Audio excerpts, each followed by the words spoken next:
Assalamualaikum warahmatullahi wabarakatuh. Alhamdulillah, berjumpa kembali pada video pembelajaran online. Kali ini kita akan melaksanakan praktikum dengan judul tekanan hidrostatis. Namun sebelumnya, mari kita melihat gambar berikut ini terlebih dahulu. Gambar ini merupakan sebuah peristiwa bertemunya dua arus laut di Selat Gibraltar. Terlihat di gambar ada perbedaan warna di antara kedua air. Yang pertama, air ini berwarna biru gelap. Ini merupakan air laut. Sementara yang satu adalah air sungai yang mengalir dan bermuara di laut. Ini terlihat berwarna putih kebiru-biruan. Air ini tampaknya tidak bercampur. Ada dinding pemisah di antara keduanya. Nah, peristiwa ini secara fisika bisa dijelaskan karena adanya perbedaan kerapatan atau massa jenis air, sehingga menimbulkan adanya tegangan permukaan yang menyebabkan kedua air menjadi terpisah. Lebih detail dijelaskan dalam Quran Surah Al-Furqan ayat ke-53 yang artinya, dan dialah yang membiarkan dua laut mengalir berdampingan, yang ini tawar dan segar, dan yang lain sangat asin dan pahit. Dan dia jadikan antara keduanya dinding dan batas yang tidak tembus. Maha benar Allah dengan segala firman-Nya. Nah, dalam kehidupan sehari-hari ternyata juga ada beberapa fluida atau zat yang mengalir yang apabila kita campur, dia ternyata terpisah atau tidak bersatu. Praktikum kali ini mencoba untuk membuktikan kebenaran teori itu. Mari kita mulai dan perhatikan penjelasannya dengan seksama.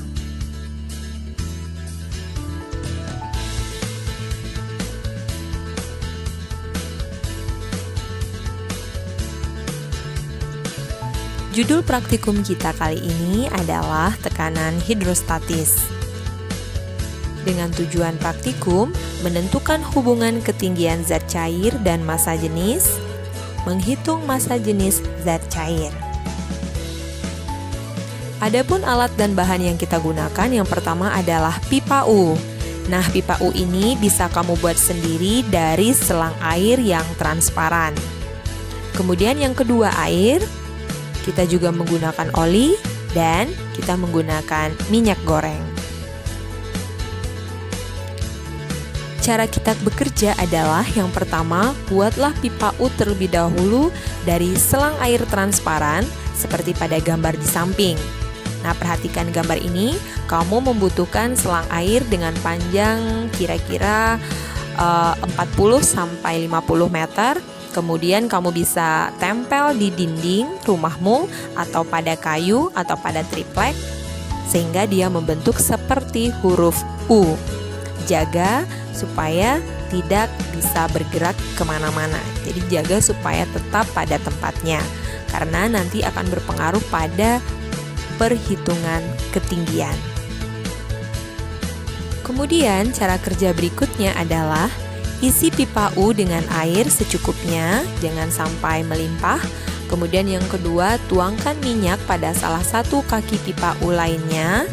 Lalu, ukur tinggi minyak sebagai H1 dan tinggi air sebagai H2 dan catat hasilnya pada tabel. Nah, untuk mengukur tinggi fluida atau tinggi air itu dimulai dari permukaan. Jadi bukan dari dasarnya ya, tetapi dari permukaannya. Kemudian yang keempat, ulangi langkah kedua dan ketiga, tapi kali ini diganti minyak dengan oli. Dan langkah terakhir adalah hitung massa jenis minyak dan oli. Nah, untuk lebih jelasnya cara mengukur, kamu bisa perhatikan gambar berikut ini.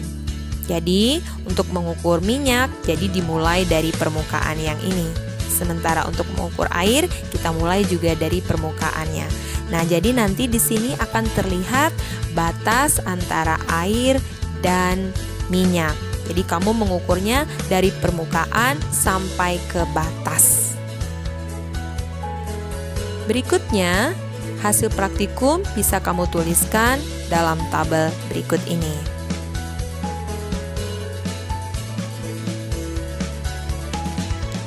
Nah, pada praktikum kali ini, pembahasannya adalah dari hasil pengukuran yang telah dituliskan dalam tabel, hitunglah massa jenis minyak dan oli dengan menggunakan persamaan tekanan hidrostatis.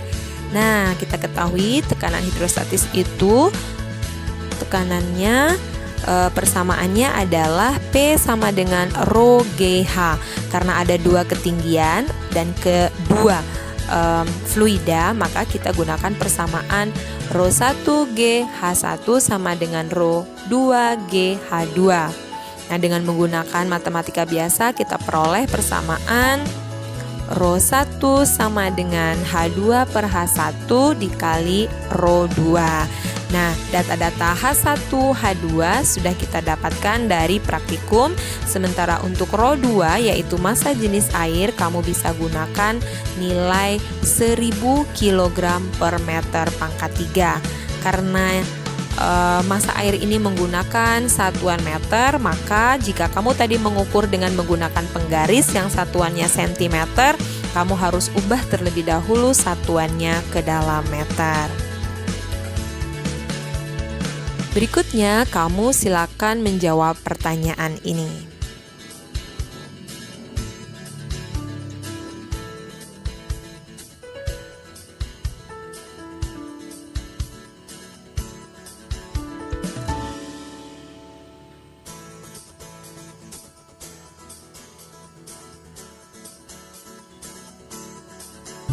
Terakhir, kesimpulan.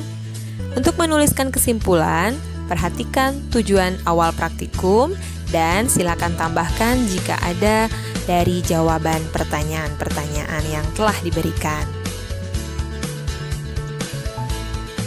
Nah, sekarang giliranmu melaksanakan praktikum dengan tertib sesuai dengan petunjuk praktikum dan buatlah hasil praktikumnya dalam laporan praktikum. Selamat bekerja. Wassalamualaikum warahmatullahi wabarakatuh.